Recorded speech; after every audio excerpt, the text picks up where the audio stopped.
অনেক পদ্ম ফুল ফুটেছি, চল গিয়ে তুলে আনি আমরা। হ্যাঁ আপু, চল। তোর বিয়ের বয়স হয়ে গেল, তবুও তোর বাচ্চাদের মতো লাফালাফি আর ঝাপাঝাপি শেষ হলো না।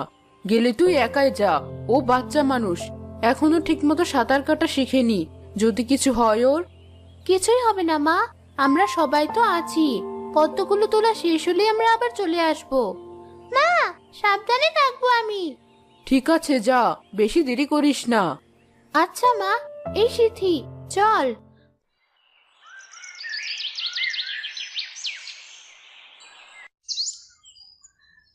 আপু, এখানে পদ্ম তুলবি তোরা?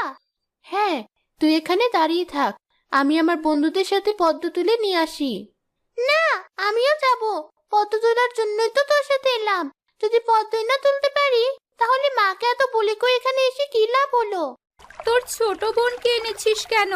ও আমাদের সাথে গেলে ওকে দেখে রাখবে কে? আমাকে দেখে রাখতে হবে না, আমি চুপচাপ একপাশে দাঁড়িয়ে পদ্ম তুলবো। ঠিক আছে, চল তবে। ওই পদ্মটা তুলে নিয়ে আয়, বেশ বড় দেখতে। এটা? হ্যাঁ, ওটাই। আপু দেখ, ওই পদ্মটা দেখতে কত সুন্দর। হ্যাঁ, বুঝেছি। আপু, ওদিকে তাকানো ভালো মতো। ধর, আপু তো আমার কোনো কথাই শুনছে না। পদ্মটা দেখে মনে হচ্ছে বেশি দূরে না। এক কাজ করি, আমি পদ্মটা ছিঁড়িয়ে এনে আপুকে দিই, তাহলে আপু চমকে যাবে। সিথিনা একটু আগে আমার বাসায় ছিল, কোথায় চলে গেল? দেখ, তোর আশেপাশে কোথাও আছে, নয়তো পানি থেকে উঠে বাড়ি চলে গেছে। আচ্ছা, তুই এখানেই থাক, সিথিকে দেখলে আমায় ডাক দিস, আমি একটু বাড়ি থেকে আসছি।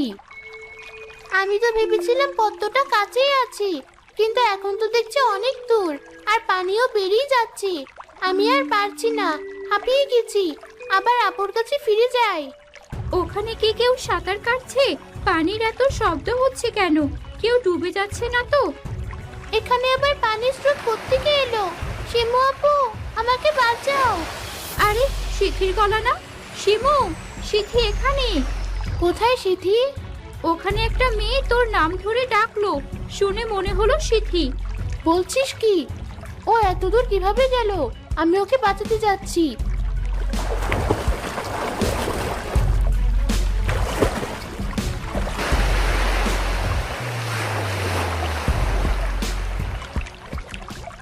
সিথি, তুই ঠিক আছিস তো? হ্যাঁ আপু, ঠিক আছি। তুই আর একটু দেরি করলে আমি হয়তো ডুবেই যেতাম। তুই আমাকে না বলে এত দূর কেন এসেছিস? তোর যদি কিছু হয়ে যেত? ভেবেছিলাম তোকে ওই বড় পদ্ম ফুলটা উপহার দেব, তাই। কোথায়? আমি তো এখানে কোনো পদ্ম দেখছি না। আর কখনো এমন করবি না। এখন পানি থেকে উঠে বাড়ি চল। হ্যাঁ, চল।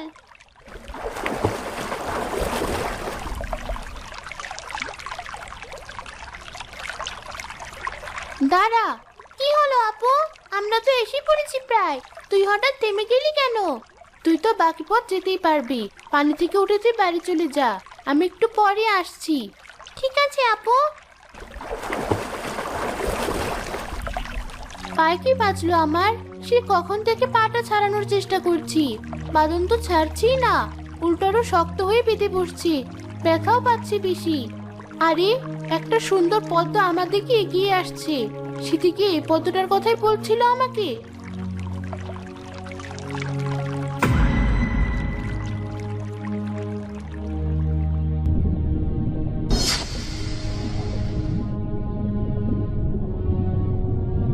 আমাকে ছাড়ো বলছি।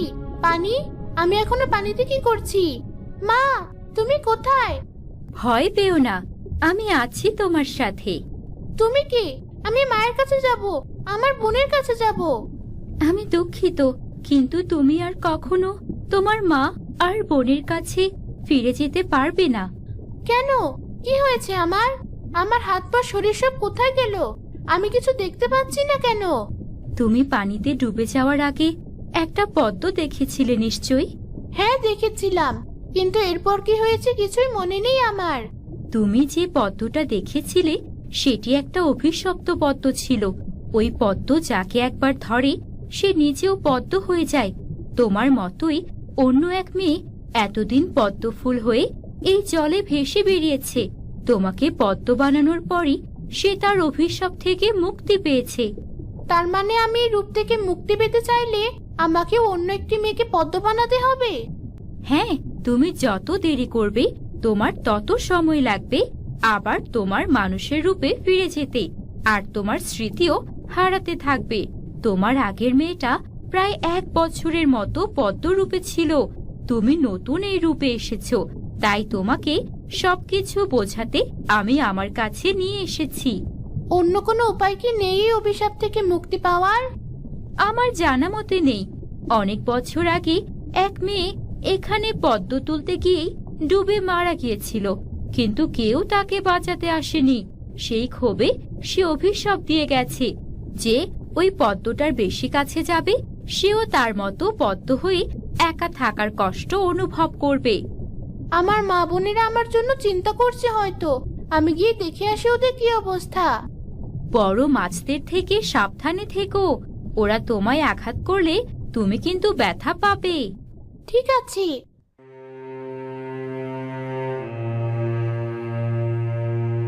কোথায় গেল আমার মেয়ে?